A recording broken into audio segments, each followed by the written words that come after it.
Olá, nesse vídeo vou apresentar um pouco sobre a minha pesquisa na iniciação científica, cujo título é Ocorrência da prescrição no crime de corrupção na pendência de recurso aos tribunais superiores. A pesquisa foi orientada pelo professor Dr. Francisco Monteiro Rocha Júnior e integra o projeto de pesquisa O Crime de Corrupção na Jurisprudência nos Tribunais Superiores 2009-2019. Com relação ao objetivo, a pesquisa tinha o intuito de verificar, a partir dos acordos pesquisados, se o STJ tem sido leniente com os acusados dos crimes de corrupção ativa ou passiva ao utilizar o Instituto da Prescrição como meio para a impunidade desses delitos. Para atingir o objetivo, foi utilizada a seguinte metodologia. Primeiro, foi realizada a pesquisa no campo de jurisprudência do STJ com as palavras-chave corrupção, não menores, a fim de selecionar os casos de crime de corrupção e excluir os acordos sobre o crime de corrupção de menores. Os acordos encontrados foram divididos entre os membros do grupo de pesquisa para que fosse realizada a classificação quanto ao tipo penal debatido, o assunto de direito penal e de processo penal discutido, entre outros temas. Em seguida, foram utilizados filtros nos dados obtidos pelo grupo de pesquisa a fim de selecionar aqueles em que houve o debate da prescrição.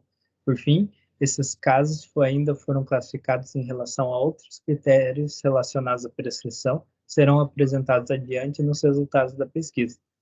Além disso, também foi pesquisado o assunto da prescrição em manuais e tratados de direito penal.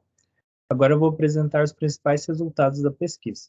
A partir da metodologia utilizada, foram encontrados 1.477 acórdãos no STJ que trataram dos crimes de corrupção ativa e passiva previstos nos Código Penal e Código Penal Militar. Foram publicados nos anos de 2009 a 2019.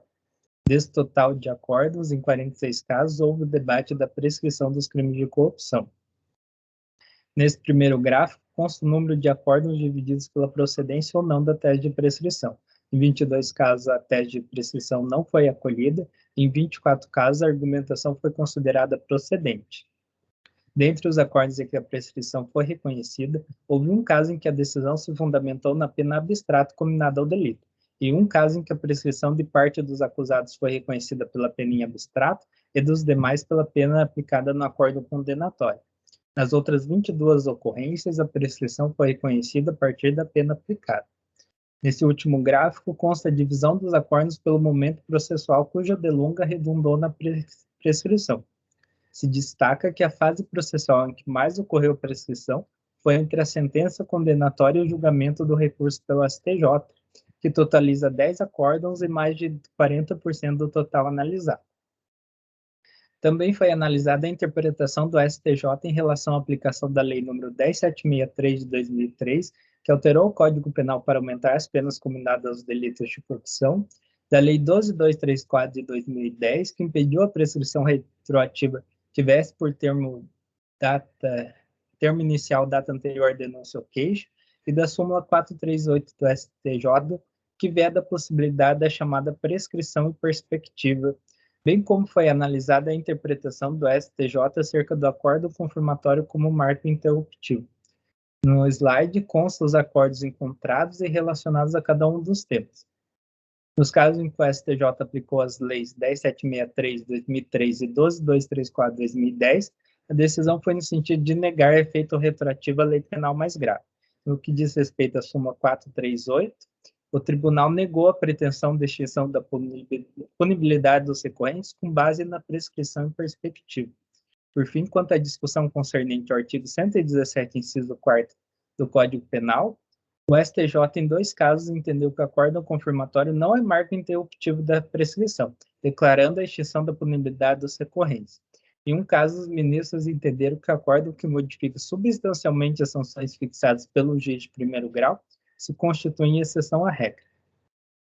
A partir das informações colhidas na pesquisa, é possível fazer alguns apontamentos. A discussão sobre a prescrição corresponde a apenas 3,11% total de casos penais pesquisados. Em apenas 1,62% dos casos envolvendo os crimes de corrupção julgados pelo STJ, houve o reconhecimento da prescrição. Em apenas 11 acordos, a demora que redundou na prescrição pode ser imputada à inércia do STJ no julgamento dos recursos, o que significa 0,74% de todos os casos inicialmente investigados.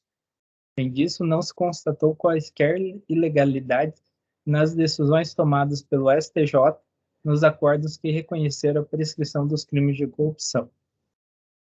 Por fim, e com base nesses dados, é possível concluir, respondendo à pergunta de pesquisa, que o STJ não se constitui em corte leniente para os acusados de crimes de corrupção.